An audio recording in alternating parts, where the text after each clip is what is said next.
and think to yourself, there's no place like home. There's no place like home. There's no place like home.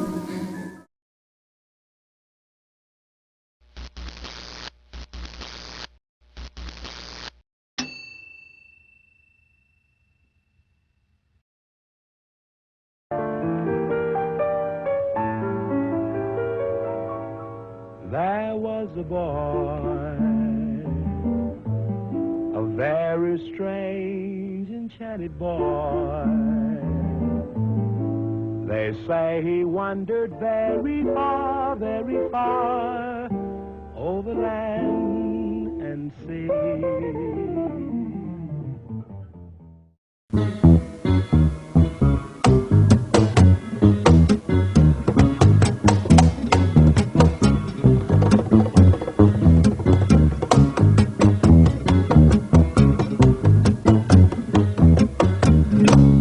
Cuando despiertan mis ojos y veo que sigo viviendo contigo, Perú, emocionado doy gracias al cielo por darme la vida contigo, Perú. Eres muy grande, lo seguiré haciendo, pues todos estamos contigo, Perú. Sobre mi pecho llevo tus colores y están mis amores contigo, Perú. Somos tus hijos y nos uniremos y así triunfaremos contigo, Perú. Bravo. Bravo.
Teamwork is important to what we're going to do here in Peru. And we decided at a very early time frame that if we were going to come here and work for 5 years, that we wanted to be investing our time and our energy into churches that would not let us down once we left. And what I mean by that is, after we finished working here, approximately 5 years, we hope to see growth and development after with the congregations that we decided to work with. And so we decided to invest a couple of months in searching for congregations that were actually looking to grow and actually maintaining from what others had done before. We took a couple of months and we talked to a couple of missionaries who had been here prior to our deciding to come to Peru. And we knew that the workload was one that usually the missionaries take on, and occasionally some of the church members pick up after that missionary leaves. But we found out that several churches had missionaries who came, and once those missionaries left, they kind of just let all that workload just sit up in a corner and build up, and no one took care of it. But also in the 5-month period where we were studying up on congregations and visiting and learning, we found ourselves working because we didn't want to be idle. So we took upon ourselves to take on a Bible class on Friday nights with a lot of young children who live near my wife's grandparents' house. And we also decided to go a little further and start studying with parents and others who are friends of the family in that area. And we successfully had about 20 Bible studies in the first 4 months. And so we're very excited about that. And that's just the adults. That's not including the children, which made up another 12 to maybe 15 occasionally. So our first couple of months were very progressive and very productive. The two young men, David and Joel Callao, who were the brains and the backbone of the youth group, decided to go back to the United States to continue their studies and get their master's degree. Around June, I stepped in as youth leader, and I began working more directly with the young people. As a matter of fact, they asked me if I could teach a doctrines class to the young people on Saturday evenings, and some asked if I could do a English class because we have several who've studied some English and who know a couple of phrases and words. And so we started an English class around 5 o'clock, and then the youth have a class at 7, and so we just continued on into the night working and doing what we could before Sunday morning. The other congregation that we work with is the Chosica congregation. It's a smaller congregation, but a very beneficial congregation as far as the area and the setting in which they are in. The congregation consists of several families, small families. When we got here, we decided to start working with them, and around April, we sat in on the first Bible class, and the next week they asked me to preach. And of course, at that time I didn't speak much Spanish, but because the church is small and many of the members already speak English, it helped me to practice the words and phrases that I already knew and to put a sermon together in Spanish. And so that was kind of my stepping stone into preaching there.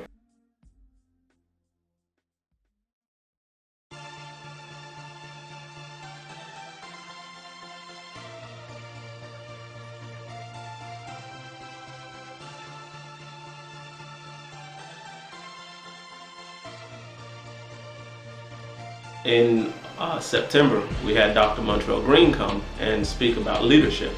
And we had a leadership conference for the adults and the young people on Saturday.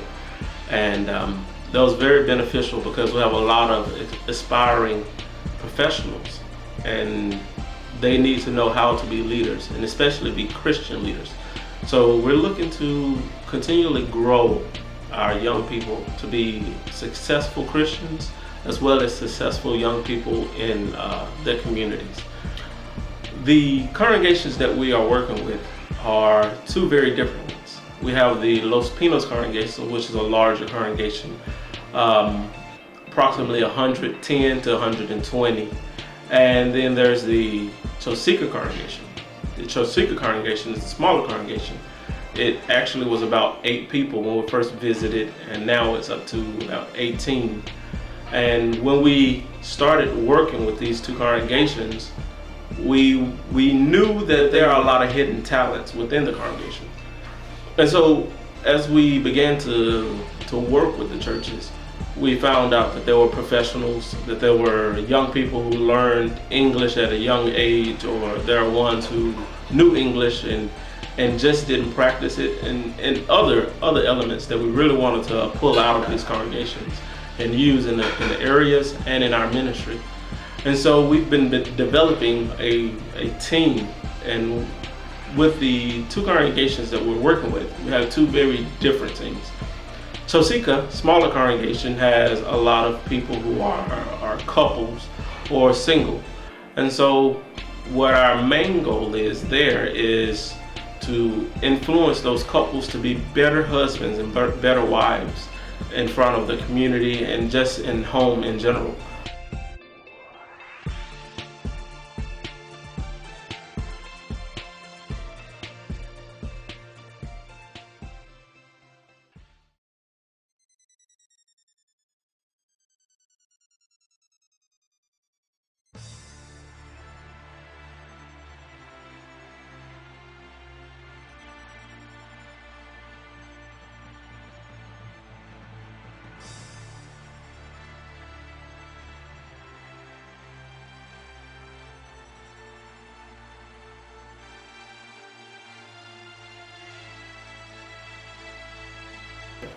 We work with two congregations right now, and those two congregations are very different.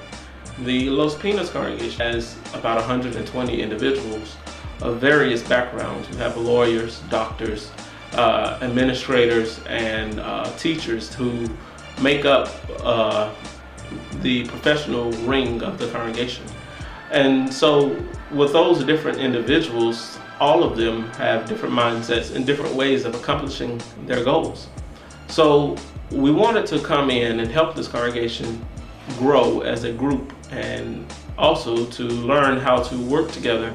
It's a congregation that spends a lot of its time building up the youth, and also is a congregation that spends a lot of its finances invested in some of the rural areas outside of the city of Lima.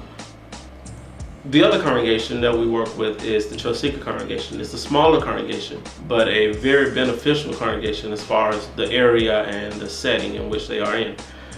The congregation consists of several families, small families. The Leon family who works there asked us if we could come and help.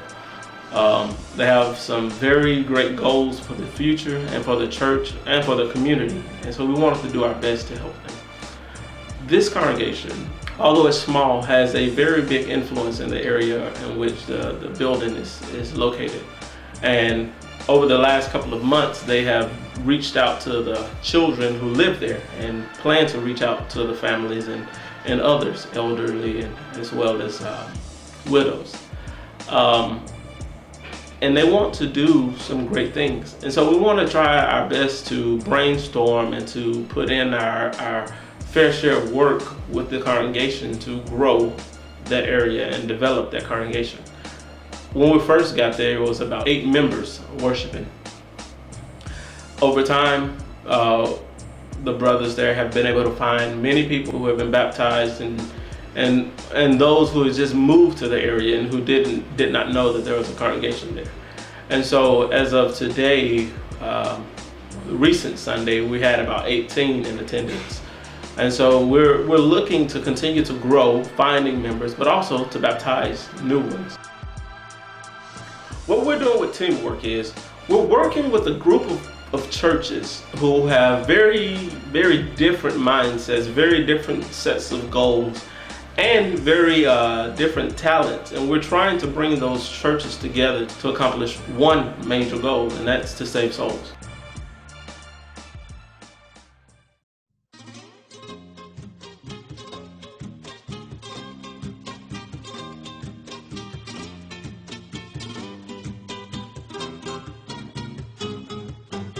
So we're very thankful for the teams that we're working with here. The Chosita congregation, as well as the Los Pinos, has been a very motivating group of people for us. They have taught us so many things. They have shared their experiences, and they have just been just like family to us. And so we have been able to move into this area, this very different area of the world, without a lot of problems, because the people here are amazing. And overall, we have two teams that we're working with, a smaller group and a larger group, and both have their respective areas. And we plan to work with them to develop them and to develop ourselves to be a team that is on fire for the Lord. And we just ask that you, as our supporters, as our friends and family, will continue to pray for us. And not only that, but to bring in your ideas and give us some insight and give us some of your time. We're looking to do some profound things in the next couple of years. We have been talking to dentists, doctors, teachers, lawyers, and various other professional groups to come in and to give seminars to the church, as well as reach out to the community and some of the other organizations. Currently, we're working on a program for Christmas. It's a play that I'm writing for young people who are orphans, sick. We're looking to go into some of the hospitals to do some puppet plays and just some regular plays to motivate the children to think about what the family of God is. That's the theme for right now. And we want them to feel comfortable with us as Christians, not only just comfortable to talk with, but also spiritually. And so we're doing a couple of great things here, and we just want you to be excited for us, and not only that, but to help us.